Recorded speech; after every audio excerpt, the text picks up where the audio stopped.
Hello and welcome to the basics of Familiars in Pathfinder 2nd Edition. Familiars are specialized animals that are magically bonded to their masters. They typically are common animals like a witch's cat or a wizard's owl, but can also be far more unusual creatures like a druid's leshy. Familiars are typically gained through class feats, such as the Familiar feat, which may be taken at first level by alchemists, druids, sorcerers, and wizards. And let me just get this out of the way at the start. The first rule of Familiars is that stat blocks do not matter. There may be times when you have a question about what your Familiar can do, like what the damage for their attacks are, and you might want to go look up the stat block for that Familiar's animal type. But don't do it, because rule number 1, stat blocks do not matter. So say your Familiar is a tiny demon. You might be tempted to go to the bestiary and look up the stats for quasits. And then you'll see its stats and think, wow, if my Familiar is a quasit, it can fly, it speaks 2 languages, has a really high dex, can cast spells, can heal itself every round, change its shape, can poison my enemies, and do a bunch of other stuff. But unfortunately, stat blocks do not matter. And your Familiar can only use the abilities that you give it. And this is also true of animals that are more common than a quasit. If your Familiar is a cat or a raven, then the stat blocks for those animals have no bearing on your Familiar. Instead of using a creature stat block, you will build the Familiar yourself. Which is great because unless the feat you took to gain the Familiar limits you in some way, like how a druid Familiar feat specifies that it must be a leshy, then you can custom create your Familiar to be anything you can imagine. Familiars all share the same basic stats and are differentiated by special Familiar and Master abilities. For example, all Familiars have hit points equal to 5 times their Master's level. It doesn't matter if it is a frog or a bear cub, if its Master is 4th level, then it has 20 hit points.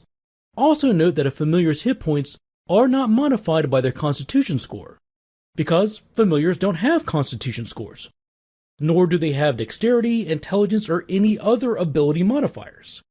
They are capable of thinking and moving, they just don't have scores associated with those abilities.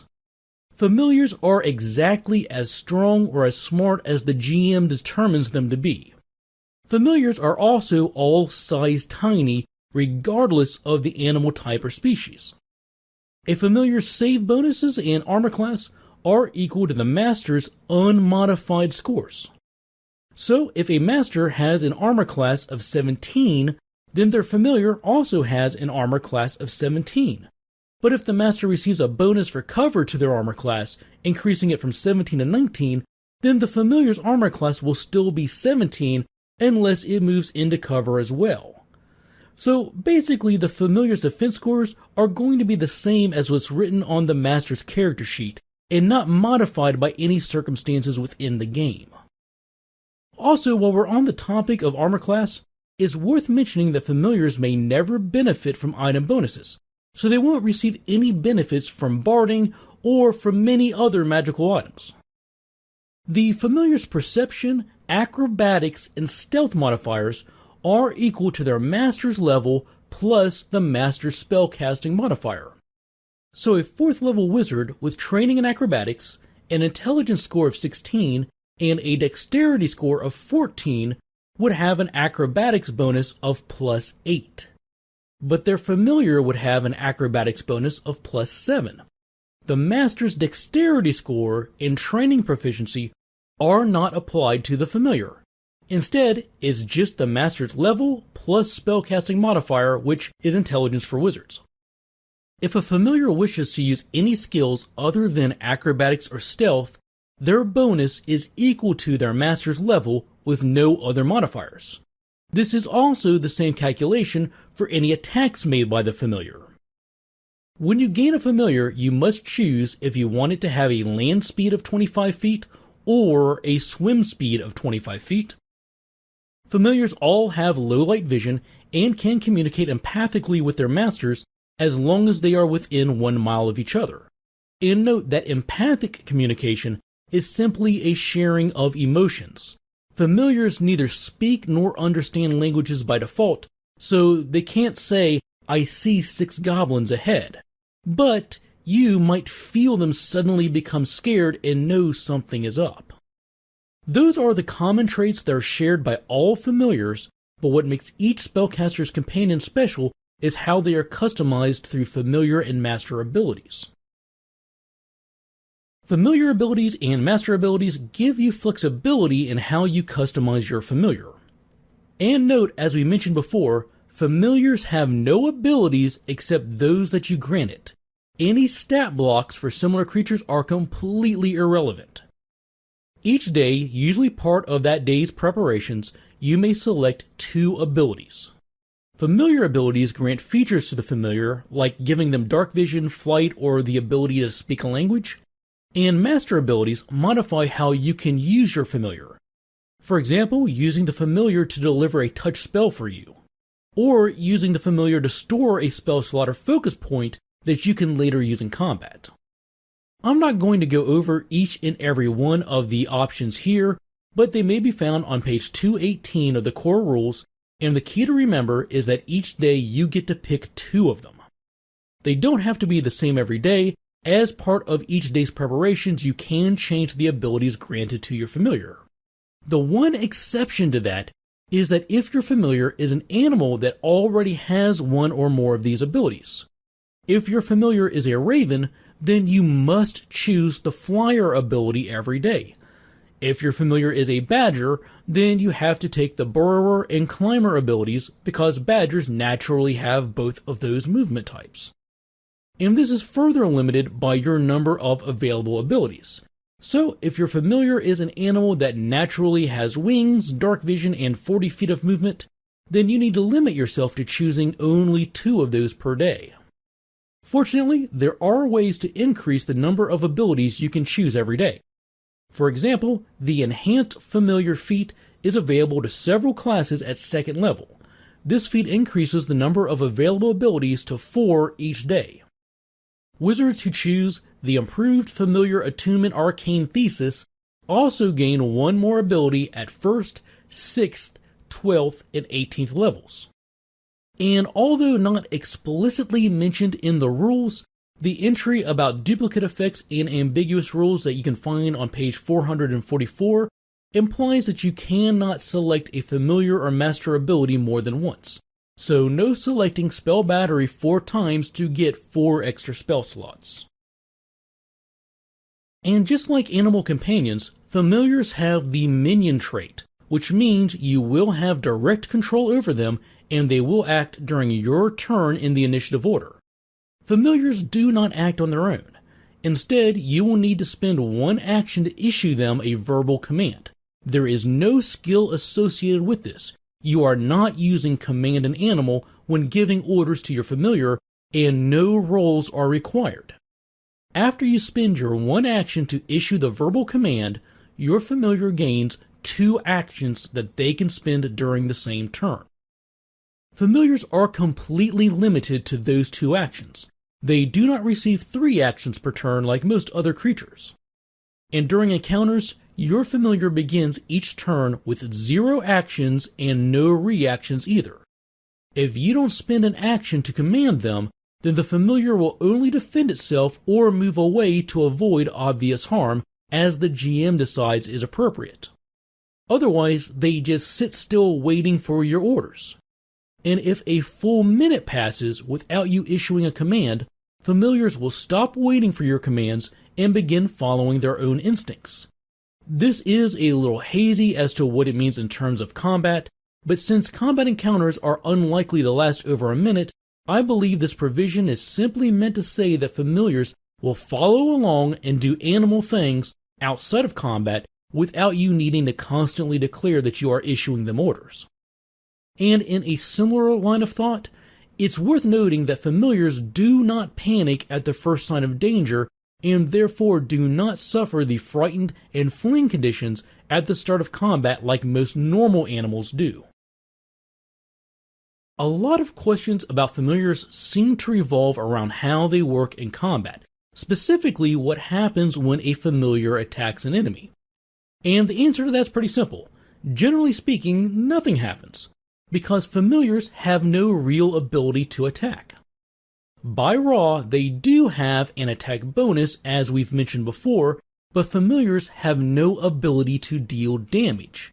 You do not use the stat block of the familiar's animal type, as stat blocks again don't matter, and instead, all familiar stats are derived from the common rules shared by all familiars. And this is going to beg the question, why even have an attack bonus if you can't attack anything? Well, there are a couple of good uses for it.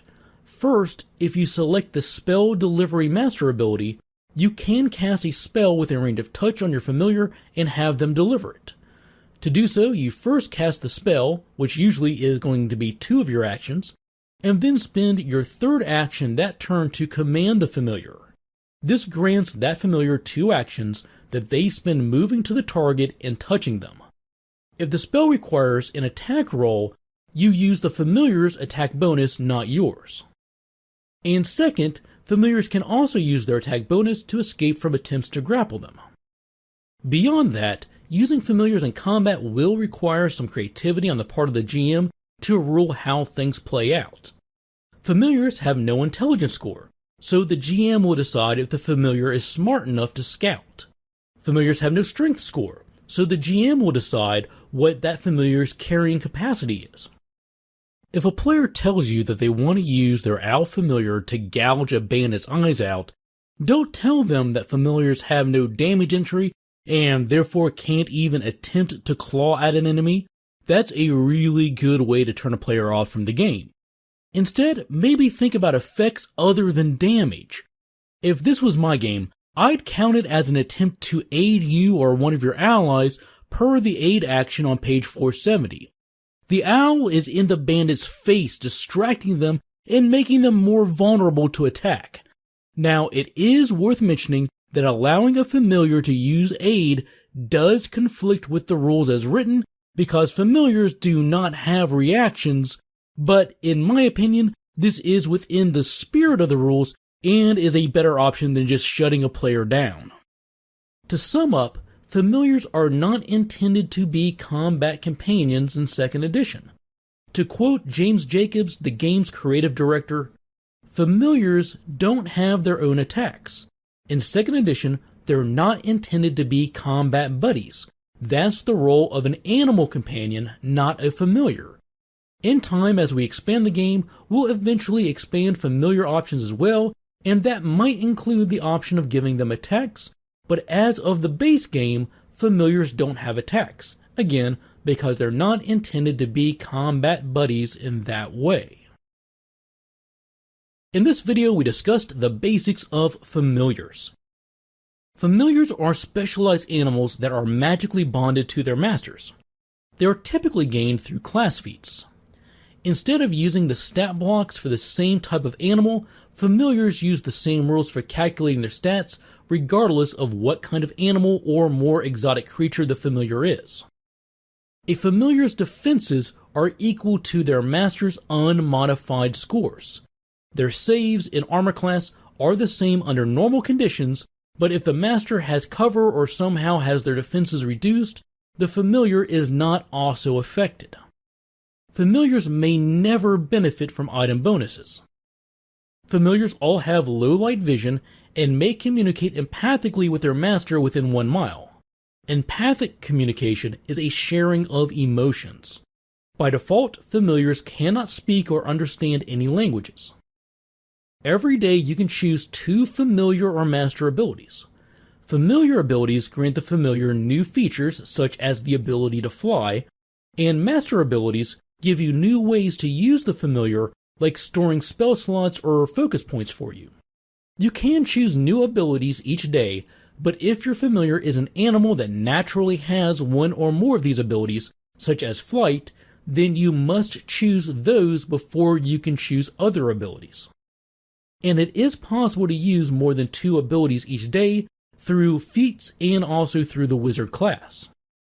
Familiars have the Minion Trait and begin each round with no actions and no reaction, you must spend one action issuing a verbal command to your familiar to grant them 2 actions that they can spend during that same turn.